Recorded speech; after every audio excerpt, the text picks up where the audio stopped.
On November 18, 2017, I attended UCLA Architecture and Urban Design School Symposium titled GRIDLOCK, a mobility challenge.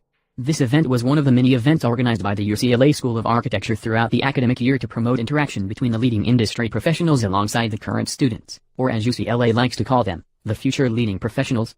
This symposium was conceptualized and organized by the students from Craig Hodges' studio. Craig is a celebrated architect, coming from the background of vehicle design. He has also worked on set design projects for some of the popular sci-fi movies in the 1960s to 80s. So it is no surprise that his students organized a symposium dealing with the transportation infrastructure and how it affects design and architecture. This symposium dealt with the following topics as its core premise. Congestion, the fight for space, for land, for bandwidth, for opportunities, for resources, has become the hallmark of modern society. This is true on the freeway, on the internet, and in the competition for takeoff and landing at major airports. Although various algorithms have been developed to manage these competing flows of information, people and vehicles, the pervasive overload of the systems we depend on are reaching a critical level.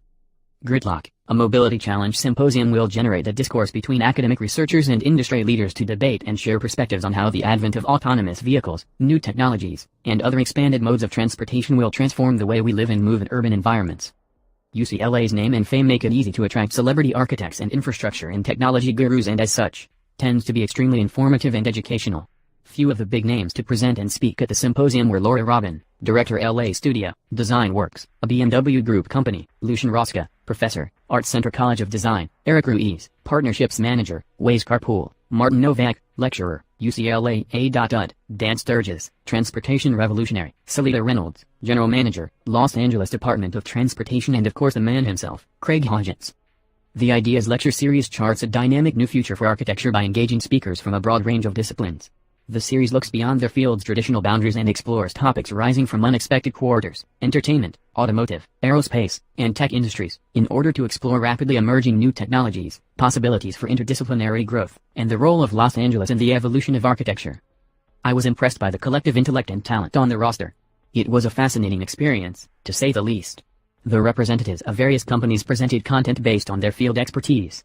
BMW showed us the technology they are developing and how this would be the pioneer in advancing towards being truly automated as far as driving is concerned.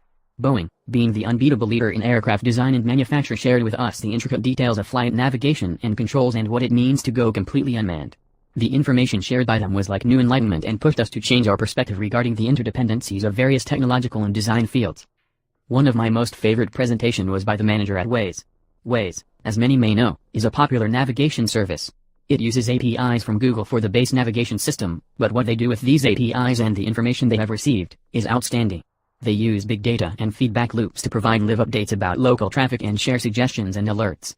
The representative from Waze spoke extensively regarding the traffic flow optimization. One thing common throughout all the presentations was the use and application of big data. Over the past years, big data has become an integral part of the infrastructure, and every person uses it knowingly or unknowingly. Effectively, big data is the governing criteria that link various fields together. The symposium very much reflective of this idea. The discussion was linked with architecture, however, it could be applied to any field desirable. Apart from the interesting topic and the impressive speakers, what appealed to me the most was the way all the information was formulated and presented. Being a part of the Masters of Science in Digital Arts program at E2, I was very vigilant of the digital multimedia aspect of the event as well. I saw some very effective graphics and illustrations here, and it reinforced in me the attention to detail and the need, to be simplistic but making a statement. The use of different media platforms such as video, audio, demonstrations, etc. was extremely impressive and provided me with valuable insights in using the different multimedia channels to my advantage. The symposium was followed by food and drinks networking event where the students were exhibited while the speakers and the audience moved around the space experiencing the genius designs. Various means of content production were used, ranging from sketches to renders, to animation, all the way reaching the current pinnacle of augmented reality, virtual reality, and projection mapping. I must confess, it brought out the student and the child in me, seeing all the very cool works. While moving around the space, looking at the students' work, I got an opportunity to speak with Martin Novak from UCLA and David Lotzara from Boeing. It was a great situation to be in as I received extremely valid views and claims from an educational as well as the industrial side. They also gave me more information on how they go about formulating an idea, implement it and then sell, or for the lack of a better word, market the idea. This conversation is directly applicable to both my program at E2 as well as my internship, as it helps me understand the various aspects of effective verbal and graphic communication. On the whole, it was an exhilarating experience, one which I would like to have more, and also one which I would strongly recommend to anyone who belongs to or deals with the field of design and infrastructure.